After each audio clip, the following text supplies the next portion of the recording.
Hello friends, कैसे हैं आप सभी।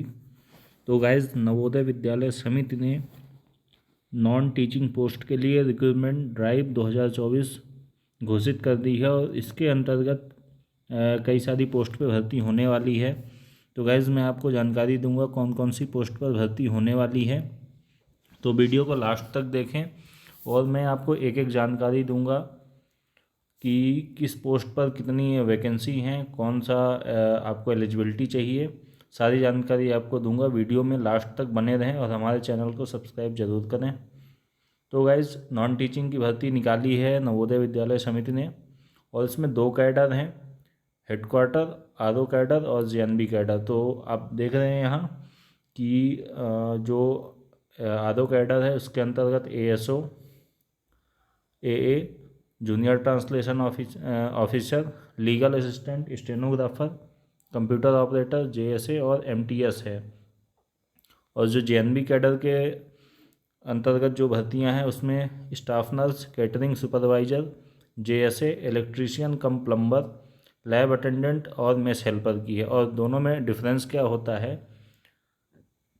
जो आरओ कैडर के कैंडिडेट होते हैं उन्हें जो भी रीजनल ऑफिस है या हेडक्वार्टर है वहाँ इन्हें पोस्टिंग मिलती है, और जो जेएनवी कैडर के होते हैं उन्हें जो है स्कूल में जो जवाहर नवोदय विद्यालय होते हैं वहाँ पर उन्हें पोस्टिंग मिलती है। तो गाइस, आइए देखते हैं किस पोस्ट पर कितनी वैकेंसी हैं। तो जो ये फीमेल नर्स है, ग्रुप बी है, पोस्ट कोड 01 है इसका। इसमें देखिए यूआर की 85 पोस्ट हैं, ईडब्ल्यूएस की 12 और अलग अलग कैटेगरी में और भी पोस्ट हैं। इसके बाद एएसओ है, ऑडिट असिस्टेंट है, जूनियर ट्रांसलेशन ऑफिसर है, लीगल असिस्टेंट है, स्टेनोग्राफर है, कंप्यूटर ऑपरेटर है, कैटरिंग सुपरवाइजर है और जेएसए है। जेएसए की 2 अलग अलग वैकेंसियां हैं, एक एचक्यू कैडर या आरओ कैडर की और एक जेएनवी कैडर की। इसके बाद electrician cum plumber, lab attendant, mess helper और एमटीएस की। ठीक, और इसमें जो मुख्य मुख्य बातें हैं मैं आपको बताऊंगा। अब देखिए, ये है डेजिग्नेशन फंक्शनल रिक्वायरमेंट है, और जो भी डिसेबल कैंडिडेट हैं उनके लिए कौन से कैंडिडेट एलिजिबल हैं, कौन से नहीं हैं, उसके लिए जानकारी यहाँ दी गई है। तो जो भी डिफरेंशियली डिसेबल होंगे वो यहाँ चेक कर सकते हैं कि आप एलिजिबल हैं या नहीं। इसके अलावा अब देखिए, यहाँ पर एलिजिबिलिटी क्राइटेरिया की बात की जाए तो जो स्टाफ नर्स हैं उनका पे स्केल 7 रहेगा और अपर एज लिमिट 35 साल की होगी। इनके लिए BSc honours nursing, BSc nursing या जो पोस्ट बेसिक नर्सिंग कोर्स होता है वो होना चाहिए। इसके अलावा 2.5 साल का एक्सपीरियंस होना चाहिए 50 बेड के हॉस्पिटल में, और इनका जो रजिस्ट्रेशन है नर्सिंग काउंसिल में होना चाहिए। इसके अलावा असिस्टेंट सेक्शन ऑफिसर, इनका पे लेवल 6 है और इनके लिए क्वालिफिकेशन बैचलर डिग्री और 3 साल का एडमिनिस्ट्रेटिव फाइनेंशियल मैटर में एक्सपीरियंस। इसके बाद है ऑडिट असिस्टेंट, इसमें पे स्केल लेवल 6 है, एज लिमिट 18 से 30 साल और बी काम होना चाहिए 3 साल के एक्सपीरियंस के साथ। फिर जेटीओ की देखा जाए, लेवल 6 है, पे मैट्रिक्स है इनका और 32 साल मैक्सिमम एज लिमिट है। और इनका जो क्वालिफ़िकेशन है मास्टर डिग्री हिंदी और English as a compulsory subject. और इसके अलावा लीगल असिस्टेंट, इनका जो पे लेवल है वो है लेवल 6 और अपर एज लिमिट है 23 साल से 35 साल के बीच में। और जो क्वालिफ़िकेशन है, अब लीगल हैं तो इनके लिए एलएलबी चाहिए होगा और 3 साल का एक्सपीरियंस किसी भी गवर्नमेंट डिपार्टमेंट या ऑटोनोमस बॉडी में लीगल केस हैंडल करने का। स्टेनोग्राफर लेवल 4 पे हैं और 18 से 27 साल इनकी एज लिमिट है। जो क्वालिफ़िकेशन के लिए इनके लिए है 12वीं पास होना चाहिए किसी भी बोर्ड यूनिवर्सिटी से। और स्किल टेस्ट जो होगा इनका डिक्टेशन होगा 10 मिनट का 80 वर्ड पर मिनट में, ट्रांसक्रिप्शन होगा 50 मिनट इंग्लिश और 65 वर्ड का हिंदी में। कंप्यूटर ऑपरेटर ये लेवल 4 पे हैं। BCA BSc कंप्यूटर साइंस या IT से होना चाहिए, या फिर BE या BTech हो। इनके लिए जो एज लिमिट है 18 से 30 साल है। कैटरिंग सुपरवाइज़र लेवल 4 की है और अपर एज लिमिट है 35 साल।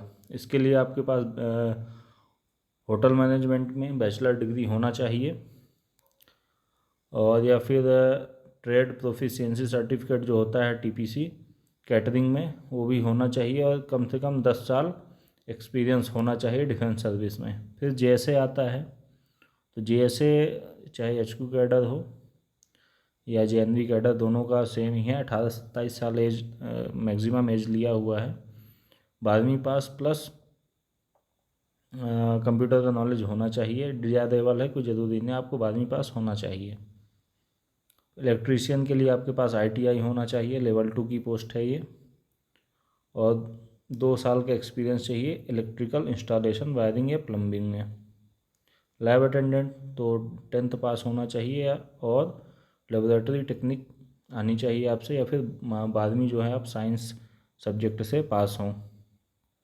इसके बाद आता है मेस हेल्पर लेवल 1 में, तो इसमें एज लिमिट है 18 से 30 साल। आप 10वीं पास होने चाहिए और 5 ईयर का एक्सपीरियंस होना चाहिए गवर्नमेंट रेजिडेंशियल ऑर्गेनाइजेशन में कैटरिंग का, और एक स्किल टेस्ट होगा जिसे आपको पास करना पड़ेगा।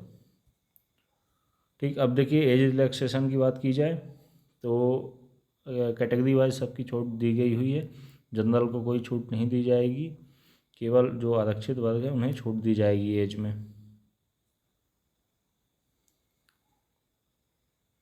अब जो कट ऑफ डेट होगी किसी भी आप एलिजिबिलिटी या आपकी डिग्री या डिप्लोमा जो भी है, वो होगी last date of submission of online apply. जो भी फॉर्म भरने की आखिरी डेट होगी वही आपकी कट ऑफ डेट होगी आपके डॉक्यूमेंट, किसी भी प्रकार के डॉक्यूमेंट या एज के लिए।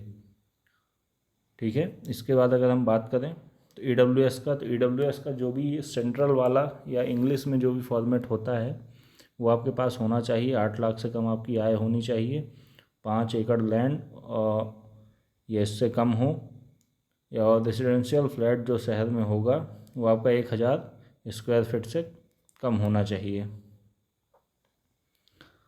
और इसके बाद मोड ऑफ सिलेक्शन होगा, तो पहले रिटर्न होगा, रिटर्न के बाद जो भी स्किल, जिन पोस्ट में स्किल टेस्ट होगा उनमें आपको स्किल टेस्ट देना पड़ेगा, और इसके बाद DV, और DV के बाद फाइनल मेरिट बनेगी। सेंटर दिए गए हैं अलग अलग राज्यों में, ये कोई ज़रूरी चीज़ नहीं है, आप सीधे आप उसमें एडमिट कार्ड में देख लेंगे कहाँ आपका सेंटर है या नहीं। अब देखिए सिलेबस की बात करें, फीमेल स्टाफ नर्स के लिए पार्ट 1 में रीजनिंग रहेगी, GA रहेगा, और लैंग्वेज प्रोफिशिएंसी रहेगी इंग्लिश और हिंदी। 15-15 नंबर का GA और रीजनिंग, और 20 नंबर का लैंग्वेज रहेगा। और ये जो 2.5 घंटे का टेस्ट होगा, और इसमें आपका जो होगा माइनस मार्किंग भी होगी। चौथे पार्ट में सब्जेक्ट नॉलेज होगा जो आपका नर्सिंग से रिलेटेड पूछा जाएगा।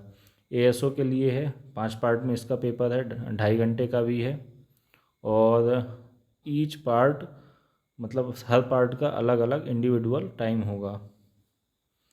इसी तरह ऑडिट असिस्टेंट का सिलेबस दिया हुआ है, junior translation officer, legal assistant का, स्टेनोग्राफर का, कंप्यूटर ऑपरेटर का, कैटरिंग सुपरवाइज़र का, और JSA का देख लेते हैं। तो ये 5 पार्ट में पेपर होने वाला है आपका। पहला मेंटल एबिलिटी का होगा, 20 क्वेश्चन आएंगे 20 नंबर के। क्वांटिटेटिव एप्टीट्यूड या मैथ का 20 क्वेश्चन आने वाले हैं। GA एंड करंट अफेयर्स, इसमें भी 30 क्वेश्चन आने वाले हैं। और हिंदी और इंग्लिश 15-15 नंबर की होगी, टोटल 30 नंबर की। इसके बाद कंप्यूटर ऑपरेशन का जो बेसिक नॉलेज होगा 30 नंबर का होगा। टोटल 130 का पेपर होगा आपका, और 2.5 घंटे का टाइम आपको मिलेगा।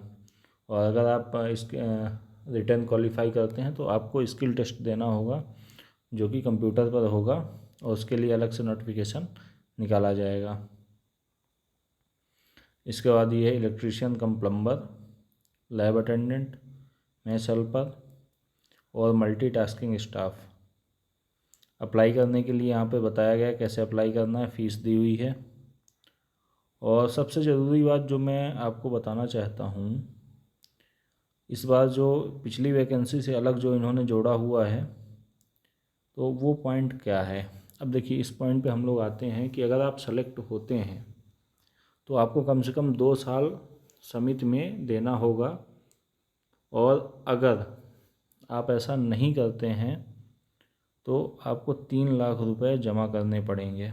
आप किसी भी पोस्ट में हैं, जो भी पोस्ट आपकी जिससे आप भर्ती होने वाले हैं इस नोटिफिकेशन के थ्रू, अगर आप 2 साल के पहले छोड़ते हैं तो आपको 3 लाख रुपए एज अ बॉन्ड जमा करने पड़ेंगे, और अदरवाइज आपको भगौड़ा घोषित कर दिया जाएगा और आपका रिजाइन एक्सेप्ट नहीं किया जाएगा।